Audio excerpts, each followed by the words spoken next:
nepalnews.com. News from Nepal as it happens.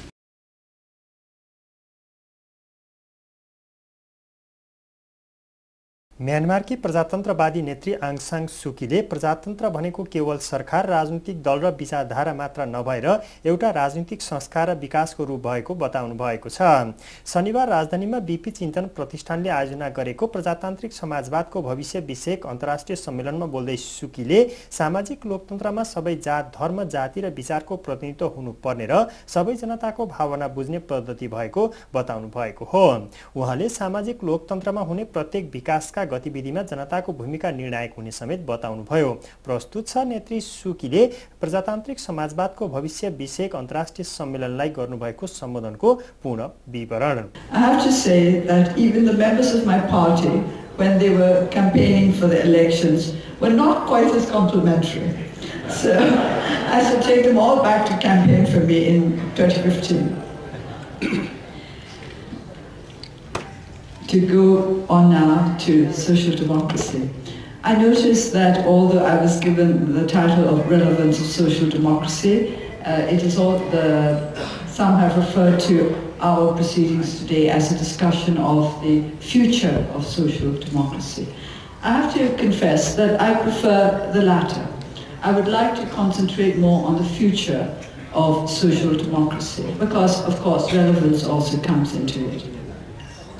To put it in the simplest way, social democracy assumes that the state is an instrument for social progress, that the government, in other words, has a responsibility to build up a society that is good and healthy.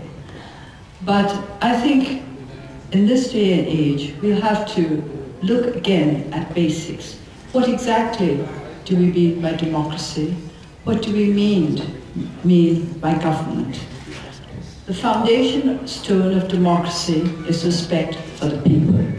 And to me, respect for the people means not just recognizing their rights, but also their responsibilities. It does not mean respect if you simply think of people's rights. To think of them as wholly developed human beings, you have to think of their responsibilities as well. And this is particularly important in societies which are emerging from authoritarianism. Nepal, Burma, and Chile share a history of authoritarian governments which suppress the rights of the peoples for many decades. As we emerge from the state where the government is in full control of everything, we have to decide what exactly the role of the government is, albeit a democratic one. We are seeing this practically in my country. In 2010, there were elections for the first time in more than 20 years. In about exactly 20 years, because a lot of the previous elections were in 1990, where I think, as it has been mentioned, my party won overwhelmingly, but we were never allowed to even call the Constituent Assembly into session. But in 2010, this was considered the first step towards emerging from military dictatorship. Our people had got used to decades when the government decided everything. Everything was decided for them. It is not just that the people had no rights, they had no responsibilities either. So during the years when we were under military dictatorship, I made a point of always reminding our people that yes, we had rights, but we had responsibilities too. And this is something of which we must never lose sight. And as we developed, or trying to develop, towards a democratic society, I have had to remind those who want to see Burma as a successful democracy that democracy is not just a way of government, it's not just a political idea, it's a culture. And building up a democratic culture is difficult. It is not something that we can achieve overnight. I have mentioned that one of the dangers of an emerging democracy is that development may be considered by some to be more important, that in the name of development, certain democratic values may be overlooked. I would like to define development very simply as an enhancement of the human spirit. This is not an ideal. This, to me, is a very practical recipe for healthy progress. If we are to progress in a healthy way, the spirit of our people must be enhanced. Why do we want to get rid of poverty? Because poverty hampers the development of the human spirit. It humiliates and it stunts. When we wish to achieve genuine development, we should consider whether or not this development will enhance the human spirit or whether it will stunt it and diminish it. In my country, at one time, it has been mentioned repeatedly, Burma was a shining example for Asia. But over the years of military dictatorship, our country became poorer. And sadly, the spirit of our people became dim. Our people lost faith in themselves and lost faith in our ability to make our way forward in the world. This was because for many decades our people were made to feel that they were not capable of carving out their own destiny, that their fate should be placed in the hands of those who rule them. And yet, of course, those who were ruling us were exactly the same as we were. They had emerged from our country, from our society. They had been born into the same values, into the same ideas as we had been born. But because they had managed to carve out a career for themselves that gave them the ascendancy, they began to think that only they alone were capable of deciding how our country should develop. This is the idea that we have been fighting against, without violence, because we do not believe that violence enhances the human spirit. It takes away from what will lead to healthy progress. For many decades in Burma, we have had armed struggles. We are a country of many ethnic nationalities. In order to build a strong and united nation out of these differences, we have to understand the basic needs of all humanity, not just the basic needs of one group, of one ethnic racial group, or of one particular dominant group. We have to consider the needs of all our peoples, and all our people must be given equal respect and equal responsibilities. Equity is at the foundation of all true good relationships. I have said repeatedly that you cannot be friends with those who are not your equals. You can be masters, you can be disciples, you can be followers, you can be colleagues, you can be occasional acquaintances. But to be friends, there has to be a fundamental foundation of equality. Unless we can achieve a system in our country where all feel that they are on the basis of equality, we will not be able to forge unity out of diversity. And social democracy is about inclusiveness. It is about society, and society embraces all political parties, all religions, all races, all different ways of thinking.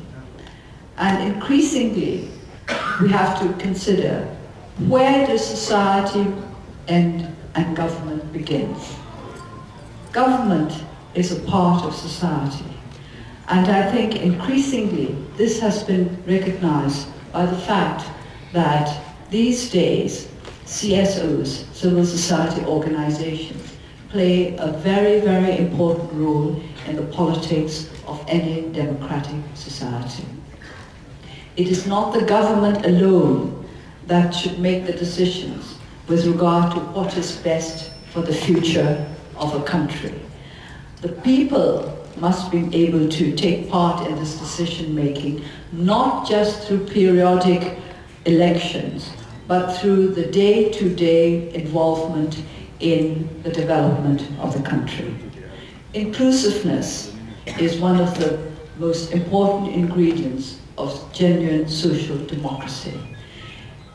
A democracy which is run entirely by the government is, I think, a contradiction in terms.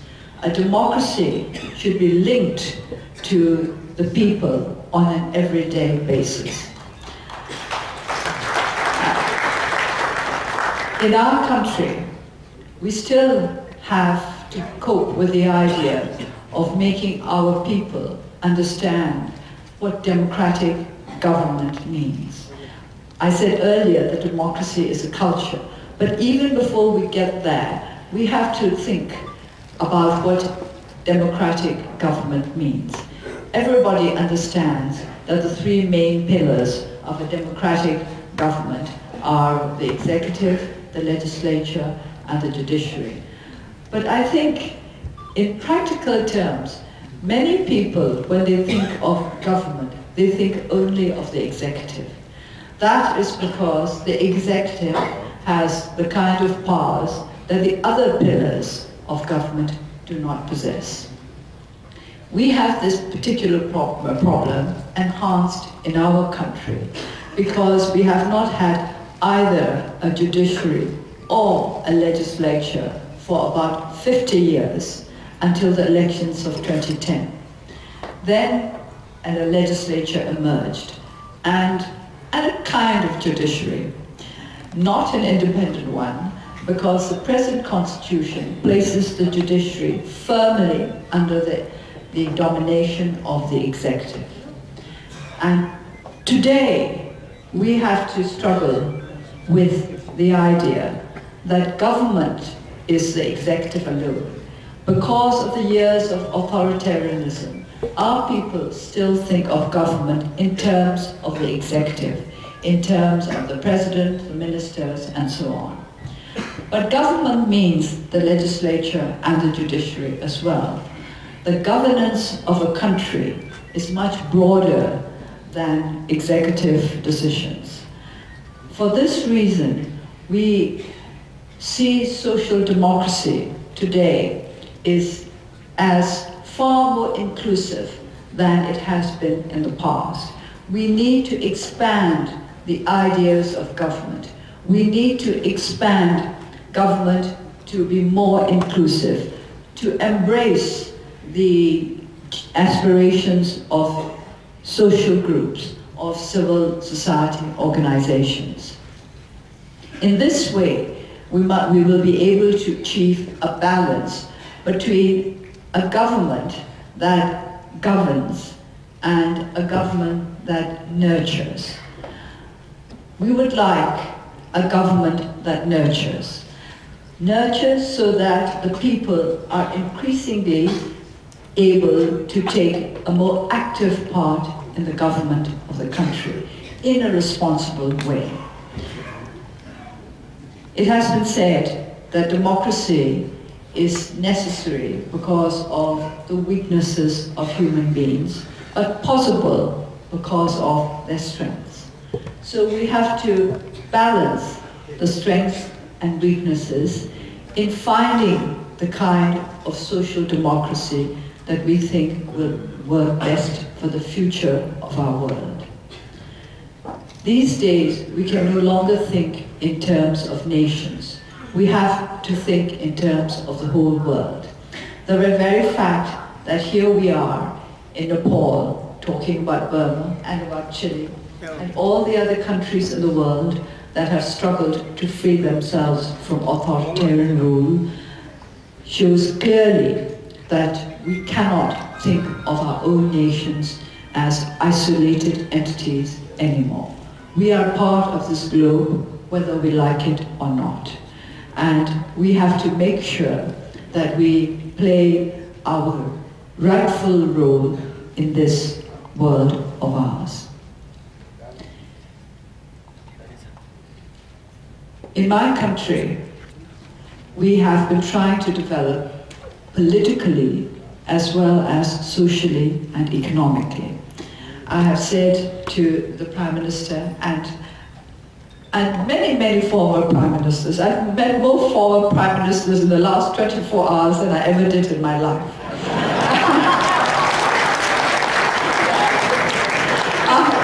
I am very envious of the fact that Nepal is ahead of us in political development. To be able to sit down to dinner with 7 former Prime Ministers is quite an event. I would like to be able to do that in Burma one day.